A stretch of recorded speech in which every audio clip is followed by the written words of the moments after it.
Até perdi. Ah, tá, lembrei. O rapaz chegou para mim e falou assim: pô, varão, queria começar um relacionamento com a varoa lá, mas Deus falou com ela, no antigo namoro dela, que iriam os dois, né, ficar junto e tal. Então tem uma profecia aí, mano. Se eu tentar, eu vou me lascar. Eu falei, é mesmo? Eu falei, onde que tá o rapaz? Ele tá no mundo, enchendo a cara, bebendo. Eu falei, filho, é casuístico. Deus abençoou eles porque eles estavam diante de Deus. Amém ou não amém? Deus une propósitos. Porque tem gente esperando. Eu falo porque eu tenho um amigo, sem brincadeira, gente. Meu irmão conhece, que já está há uns 11 anos esperando uma moça se converter, porque Deus falou com ele, segundo ele, que ela seria a mulher da vida dele. E ele está esse tempo todo, sem ninguém, e a mulher no mundo. É uma fé admirável, não é? Mas eu acho que está faltando um pouquinho de conhecimento. Porque Deus não promete. Teve um que eu conheci que a mulher morreu e não aconteceu. Porque não era uma profecia, era uma promessa. Você quer ver o que é uma profecia? Jesus Cristo vai voltar. Amém? Você pode desviar, pode virar malacói, pode virar arsenocoitai, kelef, quedechá. Estou falando em língua não. São títulos hebraicos e gregos para homossexual. Entendeu? Você pode virar o que você quiser. Você pode ir para o tráfico. Você pode se rebeliar. Você pode tocar uma bomba na igreja. Jesus vai voltar, irmãos. Amém? Profecia é incondicional. Amém? João Vitor pode voltar a ser MC, vai ter batalha, hein? Vou batalhar com ele, já, entendeu? Mas Jesus vai voltar, então não adianta fazer biquinho. Tem gente que fala assim, Deus tem uma grande obra na minha vida, e na hora certa, Ele vai me salvar. Larga de ser bobo, irmão, o tempo está passando, você está perdendo tempo. Precisa entender o gênero de lei. Quando Deus fala uma coisa, quando é promessa, quando é profecia, ok? Suavidade. Próximo, Gabriel vai partindo aí. E vai, e blau, aê, sério, legal. São o seguinte, são leis que nascem em sequência e seu sentido exprime dentro de um conjunto. Não adiantaria, por exemplo, cumprir 5 mandamentos e não cumprir os outros 5 dos 10. Então a lei de série legal é um conjunto de mandamentos que tem que ser praticado em conjunto. Não tem sentido você falar assim, eu vou praticar 5 dos mandamentos e vou chegar no céu sem uma perna, entendeu? Não tem sentido, você não vai ser meio salvo. A lei de Deus é para ser 100% cumprida. Tanto que Tiago 5,10 vai dizer o quê? Aquele que pratica toda a lei e tropeça num só ponto, será culpado de todos. Pegou a ideia? Então esse é o gênero da lei. Vamos lá, incondicional. O decálogo, né, que também é incondicional. Olha só isso daí. Enquanto o gênero casuístico tem uma estrutura de opção, o legislador faz uma lei e ele fala assim, a minha parte é te abençoar, a sua é obedecer. Esse tipo de lei, o incondicional, não tem condição não. O legislador falou assim para você, obedece ou está lascado. Entendeu? Mas eu não gostei. Mas eu não dei neste gênero de lei a opção de você gostar ou não gostar. Esse tipo de lei precisa existir, sabe para quê? Porque o mimizento não vai para o céu. Sabe por que precisa existir esse gênero de lei? Porque Deus, em alguns momentos, tem que dizer para o homem, eu sou soberano e acabou. Você tem que me respeitar. É ou não é? Em dado momento, seus pais eram soberanos na sua vida. Por que você fica questionando a soberania de Deus? É porque você acha que ficou adulto, independente financeiramente, e você não precisa mais de seus pais. Beleza. De Deus você nunca entra na fase adulta. Você é sempre um adolescente medroso que precisa dele para resolver seus BO na delegacia do inferno. Né? Já sabe. Se postar, professor Mateus. Entendeu? Uma palma e meia, né? Isso aí. Pegaram a ideia? Amém? Essa lei serve para revelar a soberania de Deus. E alguns homens desafiam Deus, falam, eu não vou cumprir essa lei. Eu não vou obedecer a liderança, ainda que a Bíblia diz para obedecer. Não obedece. Vá lá. Você não está desafiando a sua liderança. Você está desafiando a soberania de Deus. tem coisa que você tem que analisar direitinho, tá bom? E respeitar os próprios limites do cercadinho que Deus colocou para você. Ou no final ele não limpa a sua fralda. Vamos lá. Então essa lei ela é impassível de mutações e inegociável. E a injunção são leis específicas. Por exemplo, Deus não mandou o povo construir a arca. Significa que as pessoas têm que continuar construindo arca todo mundo hoje? A regra para abrir uma igreja hoje é construir um tabernáculo dentro da igreja? Não. As pessoas podem colocar lá como um memorial, tudo mais, beleza ou não beleza, vai depender de cada entendimento que a pessoa tem sobre essa relação, mas não é regra para a atualidade. Por exemplo, a serpente de bronze, Deus mandou construir uma vez só, não foi? O povo começou a adorar ela, transformou o objetivo dela em idolatria, botou o nome de Neustan, Deus foi lá e mandou quebrar. Ou seja, existem leis na Bíblia que só nascem para um momento. Não é para você ficar assim, Deus falou com Moisés para poder fazer o tabernáculo, e depois Deus falou com Davi que quem ia construir o templo era Salomão. Aí você sai por aí procurando ouro, né? E fazer aliança com o rei Irão, que já morreu, para construir um templo de Salomão para você, e muda seu nome para Edir Macedo, entendeu? Não pode. Precisa entender a realidade de cada texto. Amém? Suavidade? Então, olha só. Vamos agora para a silhueta dos históricos. Relato bélico. Esse aqui é Edno que me ajudou, Israel. Relato bélico. O que é um relato bélico? Israel os livros de história de Israel estão recheados de guerra, né? Vou dar um exemplo para vocês. Vocês têm o povo de Israel saindo do Egito. Deixa eu tentar fazer aquilo que Deus não me deu talento, que é desenhar. Entendeu? Então está aqui, mais ou menos o Egito, o povo está saindo para cá. Aí aqui embaixo é o Mar Vermelho. E aqui, onde eles passam, aqui é Pi-Hairot. E aqui onde eles passam, né, porque como isso aqui é água, é chamado de Lago de Tinsá. Tinsá. Essa daqui você não sabia. Sabia que o povo não atravessou o Mar Vermelho, eles atravessaram um Lago de Tinsá que tinha águas do Mar Vermelho. Pegou? Toda vez que o Lago de Tinsá tiver aqui... nem cabe na música. A métrica dá até errado, né? Mas você pode ver no mapa, é o Lago de Tinsá que desemboca no Mar Vermelho. Como o conhecimento de Moisés, geográfico dessa região, era pequeno, ele não colocou nem Lago de Tinsá e nem Mar Vermelho. Mar Vermelho tem a sua Bíblia, no hebraico não tem não. Aqui tem Mar de Juncos, que aqui tinha muitos juncos e ele colocou a característica do local. Então não tem erro no hebraico. Tem na sua Bíblia, entendeu? Fazer o que? A SBB nunca atualiza esse texto, faz um monte de versão, a SBT também, né? A Sociedade Bíblica do Brasil, Sociedade Trinitariana do Brasil, a CPAD, mas nunca atualizam Êxodo 14 para dizer que foi o Lago de Tinsá. Aí fica o povo, né? Vai estudar geografia bíblica, bate o olho no mapa e fala, meu Deus, o que houve com o povo? Aí eles vão vindo, ó. Chega aqui, eles estão em Cádiz Barneia. Cádiz Barneia, que ficava a uma cidade de Canaã. Aí tá, Moisés morre aqui, né? Cruzinha, como é na cultura brasileira, botar cruzinha nas pistas, quando o pessoal morre. E aqui, ele precisa, aqui você tem um Jordão. Moisés morreu, quem vai atravessar o Jordão? Josué. Quando Josué chega aqui, o que ele vai encontrar? 31 nações. Certo? 31 nações. O ano é 1405 a.C. E ele vai tentar entrar aqui. Quando ele vai entrar, o que acontece? Ele tem que vencer essas nações.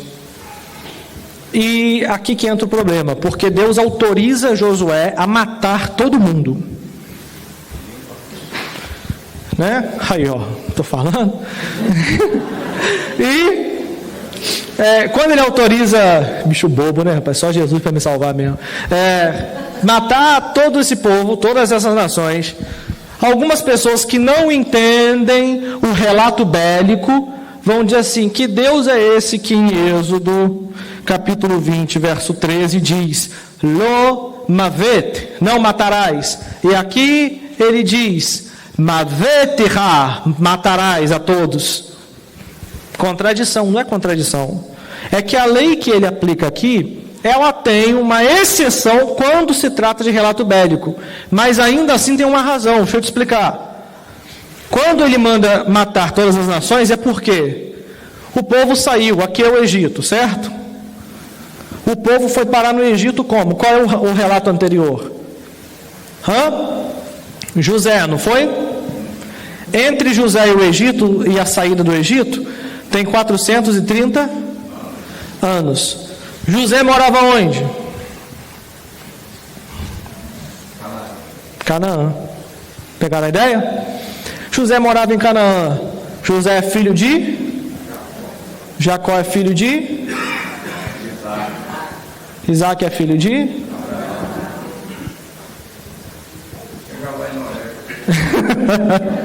E Abraão, em Gênesis 23, comprou essa terra por 400 ciclos de prata. Ele comprou. Por ele ter ficado esse tempo todo fora, os inimigos que moravam em volta acharam que era deles e possuíram. Cambada de sem terra. Entendeu? Entraram na terra. Aí deles fizeram o quê? Enviaram espias para ver. Vamos ver como é que está lá? Show. Faz o seguinte, já que eles não querem, a negociação permitiu uma guerra. E Deus foi com eles, é como se Deus estivesse, digamos assim, permitindo uma solução de guerra para resolver um problema de pessoas que estavam habitando terras que não foram compradas por elas.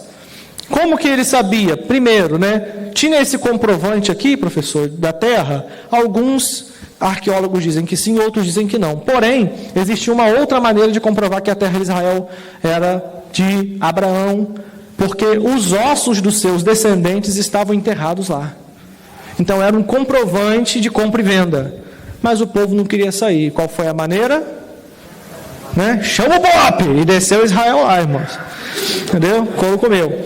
Ou seja, eu preciso entender o relato bélico com base nas razões que ele emprega. Porque parece que quando você chega em Josué, que Josué vence os 31 reis, que ele sai matando todo mundo, parece que Deus fala assim, tô boladão, sem razão, e vou descer a mão. O dom de MC aparecendo. Aí, o que acontece?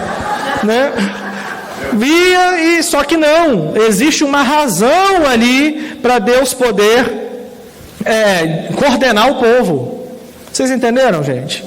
Então, o relato bélico tem uma razão que às vezes a gente não entende, sabe por quê?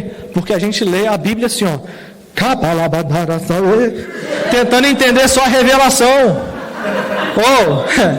Você tem que ler a Bíblia tentando entender as razões políticas, militares, a estratégia do livro. Se o livro é histórico, se é a silhueta dos históricos, ele se apresenta em relatos bélicos, que você, quando ler sobre guerra, você precisa entender o que está preconizando aqui. Não é uma lei de vivência situacional, ou melhor, não é uma lei de vivência social de Israel. É uma lei situacional, onde eles estão num contexto de relatos bélicos, de guerra. Aqui Deus vai mostrar uma outra faceta dele. Não é a faceta de um Deus que trabalha a sobrevivência. É um Deus que trabalha a onipotência e a justiça de dar para o povo aquilo que é dele por direito. Ainda que isso custe a vida daquelas pessoas. Professor, mas eu não concordo com Deus. Tá bom, Deus também não concorda com você, E me trouxe aqui para te dar um seminário. Então, a grande questão é essa. Se for por discordar, pensou se Deus mudasse por tudo que a gente discorda dele? Quem seria Deus na história? A gente, E por um Deus eu estou muito calvo. Vamos lá. Então nós precisamos entender a lei de guerra versus lei de convívio e tomar cuidado com os anacronismos. Você não pode julgar. Eu já vi um pregador. Não acredito, eu vi mesmo. Eu vi um pregador pregando a história de Israel e as guerras de Israel com base nas leis de guerras que ele leu da ONU. Aí o outro falou, rapaz, você está errado, você tinha que ler Sun Tzu. Eu falei, eu agradeço a oportunidade. Saí do ambiente, né? Não era de Deus ficar ali. Tem que entender as leis de guerra de Israel, senão ocorre o abismo histórico, o abismo geográfico, o abismo cultural. Amém ou não amém? Suavidade, fala comigo, suavidade. Amém. Show. Crônica. Vamos lá. As crônicas são o seguinte: histórias do cotidiano de um personagem com relevo histórico sob o ponto de vista de um cronista. Então, o livro de Crônicas, por exemplo, em 1 e 2 Samuel, eles tentam apresentar uma estrutura de pessoas que olham para a história e elas vão narrar o que elas veem sobre os seus pontos. É por isso que em 1 Samuel e em Crônicas você vê duas pessoas diferentes falando sobre Davi na contagem do censo. Uma vai dizer, Satanás incitou a Davi. Outra vai dizer, Deus incitou a Davi. Como que se resolve isso? Como que se interpreta isso? Olhando para o gênero do texto. Os dois apresentam um gênero de crônicas, ou seja, o olhar dos assuntos da história sob o ponto de vista de alguém. No ponto de vista de alguém, foi Satanás. Do ponto de vista de alguém, foi Deus. Por que um entendeu Deus? Por que o outro entendeu Satanás? Qual deles está errado? Nenhum dos dois. Vou explicar por quê. O que achou que estava errado, o que viu, por exemplo, que foi Satanás, entendeu que quando Davi contou e viu que tinha 180 mil judeus com ele, Davi ficou soberbo. Entendeu? Davi falou, tem gente aberta, hein, meu irmão? Agora duvido que eu não ganho. Entendeu? E esse daí viu Satanás, e de fato o inimigo estava ali, agindo na soberba de Davi? Estava. Então o foco de quem fala que foi Satanás é na soberba do rei. Porque olha a diferença, cadê aquele Davi que não importava o tamanho do inimigo, ele ia sozinho? Porque tem gente que começa no espírito e termina? Não tem não, aqui em Campos não tem não, graças a Deus. Só tem gente espiritual, né? Então, o que acontece? O outro que viu, que Deus contou, que foi Deus que incitou Davi, foi porque o povo ficou encorajado quando soube do número. Então, um viu a ação de Deus em fortalecer o povo, e o outro viu o coração do rei. Pegaram ou não pegaram? Isso significa o quê? Ponto de vista. Ok ou não? Ok. Por exemplo, deixa eu ver aqui. Vou ficar aqui no meio para vocês poderem saber, né? Aqui desse lado de cá, vocês conseguem dizer qual a cor da caneta que está na minha mão? Senhor?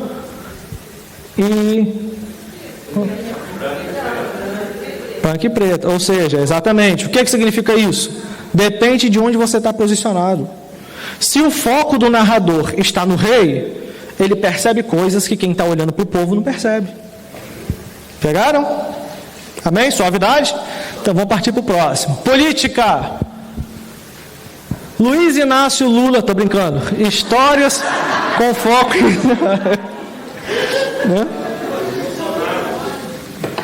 né? Vamos lá. Os destinos de Israel. Histórias com foco no Israel partidário, com interesses específicos. Você tem 1 e 2 Reis. Por exemplo, 1 e 2 Reis, estou gaguejando, né? É falta de água. Meu pai. Pegou, hein, apóstolo? Tem figurinha e tudo do apóstolo falando meu pai, gente. O dia que botar áudio na figurinha vai ter lá. Meu pai.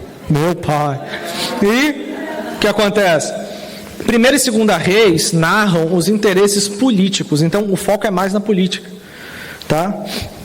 O foco é mais na política. Os maçons gostam muito desses livros, por exemplo, por conta da visão que ele norteia as coisas. Quando o profeta Elias vai condenar Acabe por estar vivendo com Jezabel, o que ele faz? Ele diz, Deus não se agrada do seu casamento, certo? E por quê? Porque aquele casamento representava uma aliança com os fenícios. E os fenícios, eles serviam a outros deuses. Elias estava vendo na vida de Acabe a desgraça que ocorreu na vida de Salomão. E que Jezabel era uma mulher muito bonita e, de longe, a mulher mais endemoninhada da história. E olha que eu já estudei demônio nessa vida, hein? Entendeu? Sua sogra, tô brincando. E estava estudando Satanás. Eu vi duas bruxas na história, uma chamada Valburga Rasmani, outra chamada Tibuna.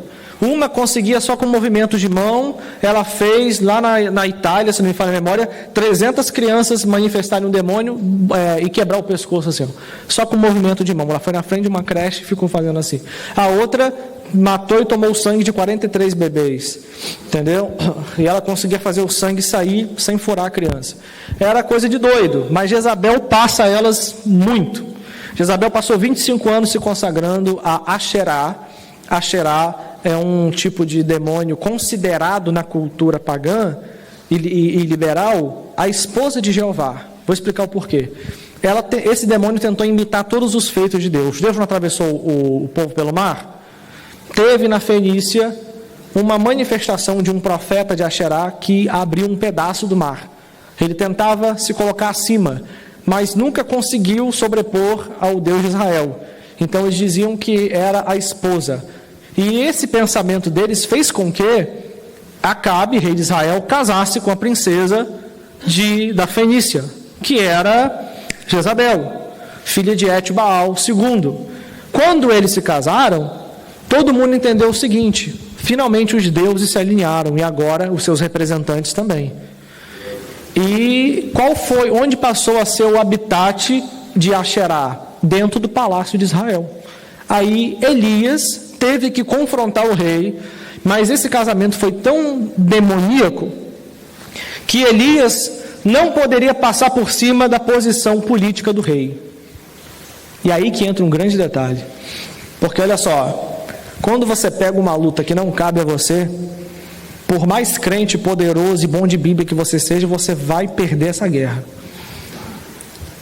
Só olha para cá para você entender. Tem guerras que você não tem que pegar, por conta da autoridade que foi colocada em você.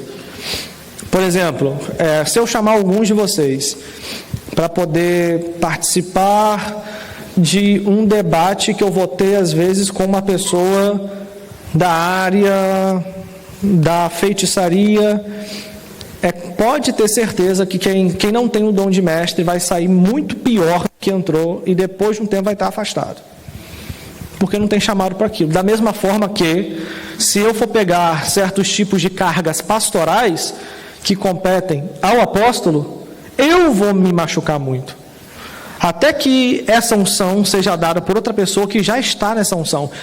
Vamos supor, pastor Fernando, o apóstolo meu, Mateus, agora você é pastor. Nesse momento eu estou habilitado a pegar lutas desse nicho.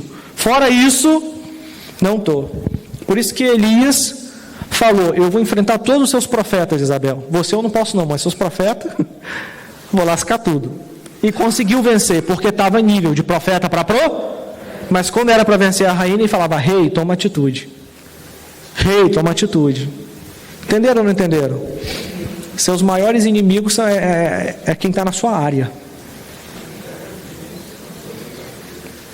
Tão difícil, né, apóstolo? Às vezes querer reunir, jogar junto, essa é a batalha. Mas é uma batalha que, se qualquer pessoa tentasse assumir essa postura, não conseguiria, não subsistiria. Então Elias, ele vai orientar, é uma questão de patente, tudo bem? Ou seja, ele respeita a posição política do rei. Professor, mas o rei era ímpio. Professor, mas o rei era errado. Mas era o rei. Entendeu o problema de mexer com liderança, mesmo que esteja totalmente afastado de Deus? Tudo bem, Nayara? Entenderam? Às vezes você fala assim: eu não concordo, meu pastor é carnal, não sei o que, faz isso. Gente, beleza, mas a unção está sobre ele, ainda não chegou para você. Se controla aí, entendeu? Controla a linguinha, porque se tocar no ungido do Senhor ainda dá ruim. Davi, que era Davi, já com a unção de rei, não quis tocar em Saul. Aí nasce um cara em Campos, quer ser mais que Davi sem matar Golias, tá bom? Vambora. Comédia. Existe comédia na Bíblia, né? Sei que você ficou pensando em Cláudio Duarte, stand-up, mas não. Não é disso que eu estou falando. Comédia tem a ver com finais felizes. Amém? Como diz a minha esposa, histórias que deixam o coração quentinho. Entendeu? De vez em quando eu olho assim, ela está lendo o livro. Falo, o que amor? Me deixou com o coração quentinho. Falo, meu Deus, que heresia, vai ler a palavra. Mas vamos embora. Nós temos aí, por exemplo, a história de Ruth, Esdras, Neemias e Esther. Geralmente essas histórias têm características de ter um início árduo, sempre tem uma dificuldade, começa na pobreza, começa com uma notícia ruim, aí depois tem um clímax dramático, você acha que o negócio não vai acontecer, que não vai virar, e o que acontece? No final dá tudo certo. Como que se chama esse gênero na Bíblia? Comédia.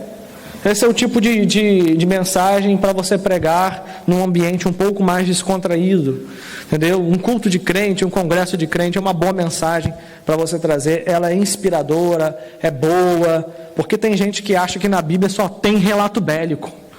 Eu sou o profeta da guerra, tem que renunciar, entendeu? Né? O cara é o cronista da história. Não, gente, pega leve, tem comédia também, amém? Mas é isso daí. Passando essa parte, nós temos, esse daí é legal, olha só, o paralelismo de Lovitt nos poéticos. Nós temos, em 1750, o bispo Roberto Lovitt desenvolveu a proposta, geralmente aceita hoje em dia, dos 3 tipos básicos de paralelismo. O que é paralelismo? Significa estrutura. Você pode trocar a palavra paralelismo por estrutura. Então, por exemplo, você tem aqui nesse púlpito 2 estruturas que são praticamente no mesmo formato. Essa, a de baixo, são 3, né? 3. Então, nós podemos dizer que temos aqui um paralelismo cilíndrico, ou seja, uma estrutura igual com formas iguais, certo? Aqui ainda tem essa, né, que se diferencia um pouco. Então, o que diria, por exemplo, Lovitt ao olhar para isso daqui, se isso daqui fosse um salmo?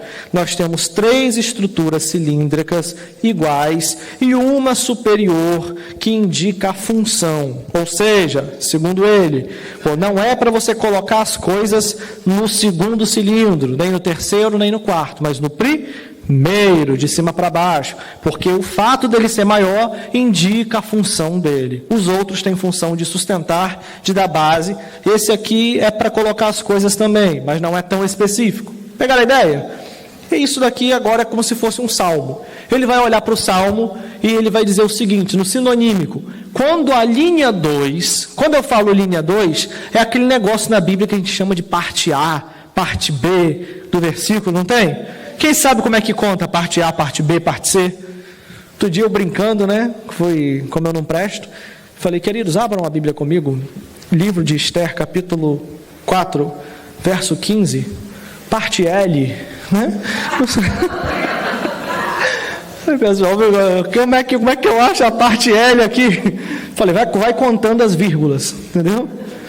Ó, passou uma vírgula, uma parte. Outra vírgula, parte B, C, D.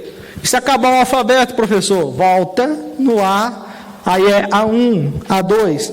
Se acabar os números, professor, né? Aí você não está na Bíblia, você está no Mahabharata, que é uma outra obra bem maior. Bem, vamos lá. Quando eu falo então a linha 2, significa que pode ser o verso 2 ou a parte B.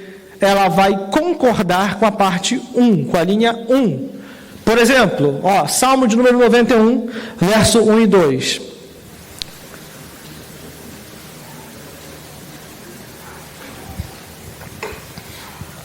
Bom, pode ficar. Vai devagar, volta.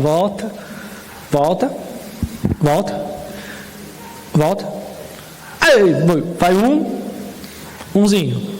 Isso, meu garoto. Aí, aquele que percebe que a palavra habita vai ser repetida com outras palavras no verso 2.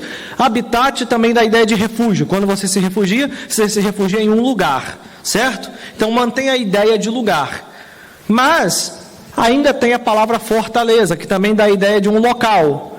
Então, ou seja, elementos do verso 1, da linha 1, são repetidos de outras formas no verso 2 ou na linha 2. Isso significa que é um salmo cujo paralelismo é sinonímico, que vem de sinônimo. Ok? Então, nós temos aí essa estrutura.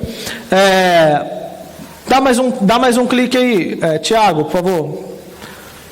Olha só isso daí. Isso, tá bom. Pode voltar um. Volta um. Vai, mais um. Vai, clica de novo para baixo. Aí, ó, a palavra altíssimo. Altíssimo. A palavra altíssimo ali é repetida com qual palavra? Senhor. Por quê? Você consegue ver o Senhor não é quem está acima? Quem está acima não está no alto? Então a palavra Senhor e Altíssimo possuem uma concordância semântica. Vocês estão conseguindo ver que a interpretação é prestar atenção? Não é? Não é qualquer um que pega. Você tem que falar assim, quem é o Senhor nesse texto? É o Altíssimo do verso 1. Se a ideia se manteve, por que ele é alto? Quem é alto e quem é Senhor. Os dois estão na posição de igualdade semântica acima. Mesma coisa, ó, habitat, refúgio, fortaleza. Refúgio, por exemplo, é porque Deus é o habitat para quem está em necessidade. Refúgio indica alguém que não tem onde se colocar, certo? Então a pessoa, por exemplo, o que é um lugar de refúgio, um habitat de refúgio? Começou a chover, você está na rua. Você vai para qualquer lugar. Aquele lugar te servirá de um habitat com função de refúgio. Ao passo que, se você já está perto da sua casa, você vai para a sua fortaleza, ou seja, para um ambiente mais adequado. Então significa que Deus é o habitat, tanto para pessoas que estão em situações emergentes, quanto para pessoas que estão em situações convencionais. E você nunca pensou nisso. Por quê? Porque faltava fazer esse curso, né? Cadê o glória para Jesus? Meu Deus, é isso aí. E agora, além dessa, nós temos outra. Ó, a palavra sombra, ela é colocado ao lado de confiança. Quando vai dizer que o Altíssimo é a sombra do Onipotente, a sombra traz a ideia de confiança. É como se ele estivesse chegando perto, chegando em cima e falando, pode confiar. Eu sou a sua sombra, eu estou por cima de você, eu sou o seu Altíssimo. Aí as ideias todas se complementam. Eu sou o seu Altíssimo, a sua habitação, o seu refúgio, a sua fortaleza, confia em mim. Estão vendo como o salmista era bom? O cara era bom, gente.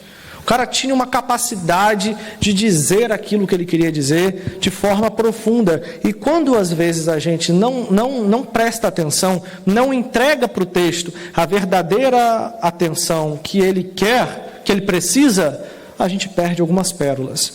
É por isso que Jesus disse, ereunatetas grafás, examinai as escrituras, porque contém nelas o zoe aionion, a vida eterna, e elas testificam de mim, marturionten emon, testificam de mim. Testificar no grego vem da palavra martírio, que significa martírio para a gente.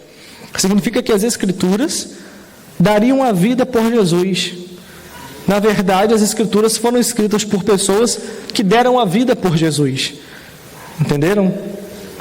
Para escrever tem que ter dado a vida para ele, amém? A nossa história precisa ser registrada dessa maneira. Passa aí para mim, Tiago, por favor. Olha só mais um. Onipotente é traduzido como Deus. Por quê? Onipotência é um atributo que só Deus tem. Amém? Anjo é onipotente? Vamos lá, vou fazer um negocinho que eu gosto de fazer, só para poder brincar com vocês. A questão de eternidade, o atributo da eternidade. Eu vou colocar eternidade. Vou colocar aqui para vocês, ó, Deus, anjos, homens, animais, vegetais, desviados. Estou brincando. Vamos lá.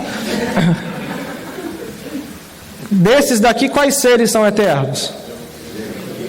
Deus, ok, mas quem? Só Deus. Por quê? Isso, Leandro, de novo, você é café com leite, Leandro. Você já viu isso em angelologia? Vamos lá. Ó, Deus é o seguinte, gente. Ele não tem início e nem fim. Aqui eu estou traçando a vida de Deus, sem início e sem fim. Os anjos tiveram início, mas não tem. Qual o nome desse atributo? Imortal. Ok? E nós tivemos início, teremos fim e transcenderemos o fim. Com o pé preto, Satanás, ou com Yeshua, o pé de latão reluzente. Fala, meu? Amém, meu garoto. Os animais, início e fim. Os vegetais e fim. Ok? Então, quando alguém fala assim, nós seremos eternos, não seremos eternos, seremos imortais. Só Deus é eterno, só Deus é onipotente, onipresente, onicipre. Tá vindo, hein? Tô brincando. Vamos embora. Quem nunca recebeu esse áudio? Quem já recebeu esse áudio? Deixa eu ver. O cara vai falar que Deus é onipotente, onipresente, onisciente, apóstolo. Aí agarra, aí ele emenda uma língua estranha, entendeu?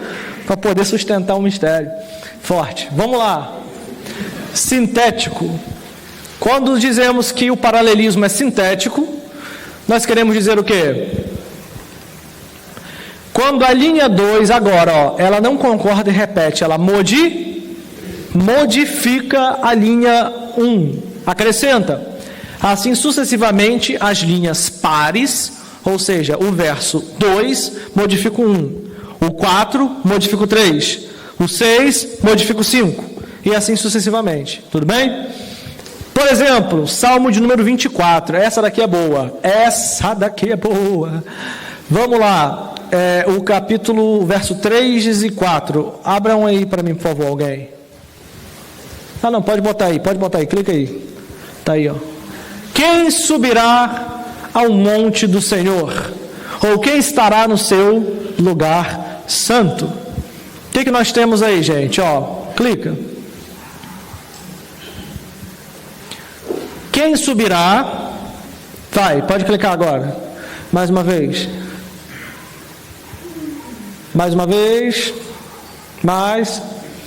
Aê. Olha só, o verso ele vai responder. Você tem a resposta no verso 1 ou no 2? No 2. Se você tem a resposta no verso 2, é porque a linha 2 vai modificar a linha 1. E vai modificar o quê? Vai dar a identidade de quem vai para o monte do Senhor. Quem subirá ao monte do Senhor? O texto responde. Verso 2, lê ali.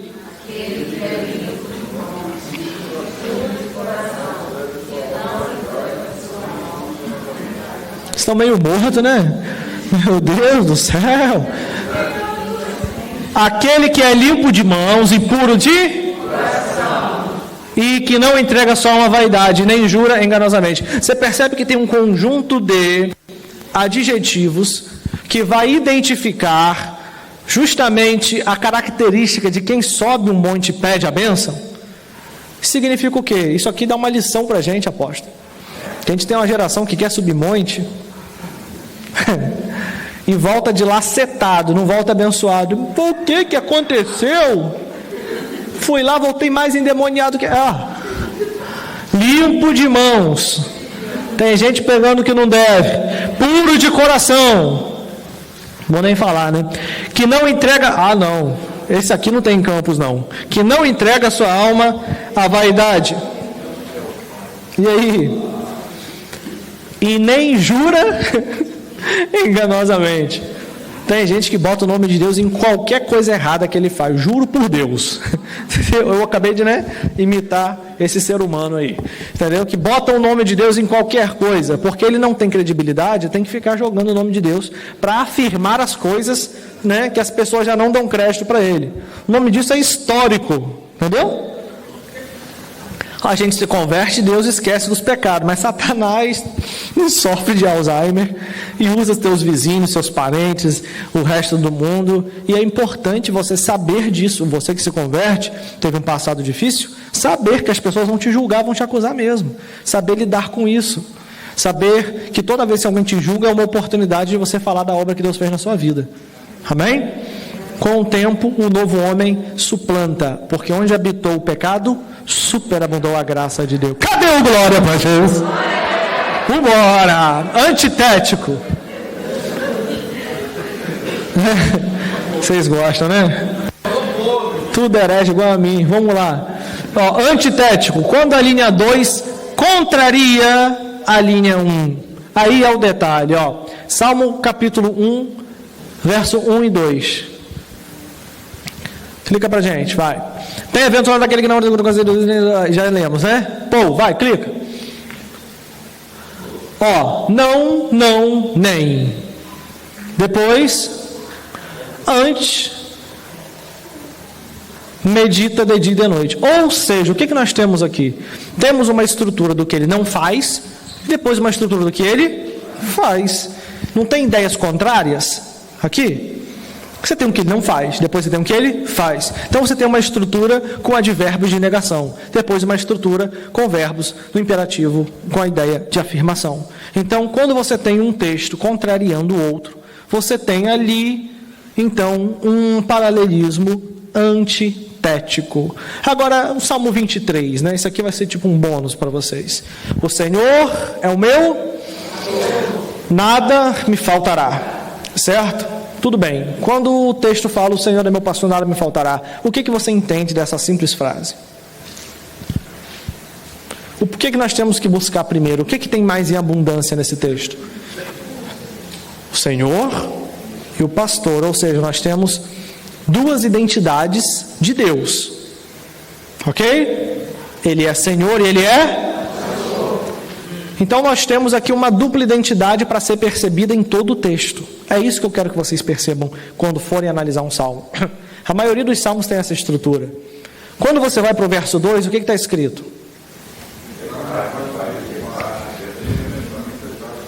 Isso, pastos e águas tranquilas, são elementos da vida de um senhor ou de um pastor.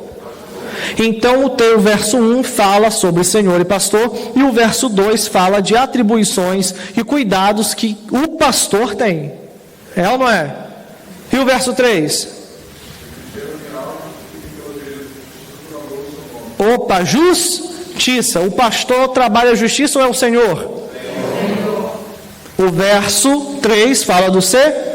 Pode perceber, se você tem duas identidades no verso 1 e o verso 2 fala de uma identidade, o 3 vai falar da outra, o 4 vai voltar a falar da primeira, o 5 vai falar da outra, e assim sucessivamente. E você nunca tinha pensado nisso, né? Por isso esse seminário. Então, quando você olhar para o Salmo, tenta perceber o que está em abundância dentro do Salmo. Porque no final das contas, sabe o que você vai concluir? Que Davi está dizendo que Deus para ele foi duas coisas: Senhor e pastor. Como pastor, ele fez o que está nos versos pares, o verso 2, o verso 4, eu acho que o verso 6. E como Senhor, ele fez o que está nos versos ímpares, o verso 3 e o verso 5. É ou não é uma estrutura, um paralelismo? Aí você vai replicar isso para a igreja. O que você faz? Você atualiza a função. O que você entende como guiar pelas águas tranquilas? Deus é o nosso refri? O que você entende como o teu cajado me consola? Significa que ele cuida e que ele repreende. Então você pode dar nomes atualizados para a metáfora pastoril antiga utilizada por Davi no texto dos Salmos. Isso é pregar, isso é atualizar a mensagem, não é o que estão falando por aí. Depois a gente faz um seminário só sobre a Bíblia atualizada. Meu Deus. Amém, igreja? Olha a hora, Jesus, vamos embora. Pode passar, que eu tenho ainda que falar de memorização com vocês. Vamos embora. Então, as lamentações e os vaticínios nos proféticos. Isso aqui é importante porque existiam 5 escolas judaicas que olhavam para os textos proféticos. Pode colocar aí, são elas: a escola palestina, alexandrina, os caraítas, os cabalistas e os espanhóis. Os palestinos, eles eram literalistas e conservadores. Os alexandrinos, eles eram alegoristas e platonistas. Os caraítas, eles eram literalistas e exegéticos. Eu sou mais os caraítas. Os cabalistas, eles eram esotéricos com S, não é esotéricos com X, tá? Tem diferença, um é oculto, o outro é exibido. e místicos, né? E tinham aí a gematria, o notaricon e o temorá, que eu já expliquei para vocês que é a contagem das letras hebraicas com valor numérico, valor semântico. Era isso que os cabalistas faziam. E os espanhóis, que usavam uma filologia literal e por vezes figurada. Também gosto da hermenêutica e da interpretação dos espanhóis. Então esses homens olhavam para os textos proféticos. E aí, eu preciso que você entenda o seguinte: quantos livros proféticos nós temos na Bíblia? Não acredito, não. Os líderes aqui são café com leite, tá?